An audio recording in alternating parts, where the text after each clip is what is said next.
Hi, my name is Chua Winnie. Today, I would like to talk about how microeconomics principles apply in my life as an accountancy program student. The first principle is people face trade-offs. In order to get something we like, we usually have to give up something else that we also like. It is a situation in which we must choose between or balance two things that are opposite or cannot be had at the same time. This is called trade-offs. As an accountancy student, I usually have to decide either to spend all of my time studying financial accounting or spend all of it studying microeconomics, or divide it between these two subjects. For every hour I spend to study financial accounting, I have to give up an hour I could have used to study microeconomics. And for every hour I spend studying, I give up an hour I could have spent exercising or doing assignments. The second principle is the cost of something is what you give up to get it.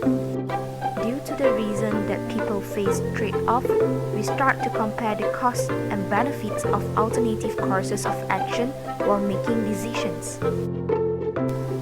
I applied this principle when making the decision whether to take up an elective course during my first year. The main benefit is that I can reduce the total credit hours that I have to complete in my 4 years of studies.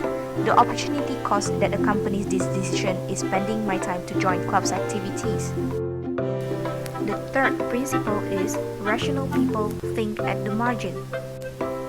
Rational people compare marginal benefits and marginal costs while making decisions. Marginal cost is the increase in total cost that arises from an extra unit of production, while marginal benefit refers to what people are willing to give up in order to obtain one more unit of a good. I was deciding to rent a 5-seated car to Kuching with 4 of my friends. The cost for renting the car for a whole day was 70 ringgit. We were supposed to share the fund equally, which was 14 ringgit. When it was about to depart, one of my friends had glass replacement and she had to quit our plan. Being a rational person, I invited another friend of mine to join us, but she was willing to pay 10 ringgit only. I accepted her deal because if the car has empty seats, the cost of adding one more passenger is very small. Normally, additional units of a good should be produced as long as marginal benefit exceeds marginal cost. Therefore, as long as she pays more than the marginal cost, adding her together in our journey to Kuching is beneficial. The fourth principle is the market forces of supply and demand. During the first semester, all of the first-year students were lack of textbooks. We intended to purchase second-hand books from seniors as they were cheaper. The demand for textbooks was high, but the supply from seniors was limited. There is said to be a shortage of textbooks.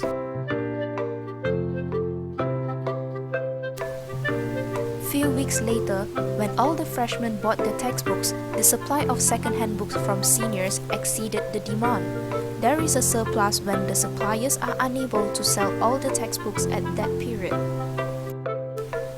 The next principle is people respond to incentives. An incentive is something that induces a person to act. I had applied my PTPTN loan in order to cover my tuition fees and my living expenses while I pursue my accountancy program studies in UNIMAS. It gives me an incentive to study hard and complete my Bachelor of Accountancy degree with first-class honors so that I may be exempted from repaying PTPTN loan. In other saying, I have to study hard in order to change the loan to become a scholarship. The sixth principle is trade can make people better off. When we are having examinations, I compete against other friends of mine who are sitting for exam as well. Despite this competition, studying in a group for revision before exam would be better off for us instead of studying alone. The benefit of studying in a group is that we could exchange knowledge or ideas with one another. Besides that, the weaker one could have also gained knowledge by listening to the explanation from their friends instead of understanding wrongly by herself. We can trade knowledge in the group study. This is the end of this video. Thank you for watching. created using Powtoon.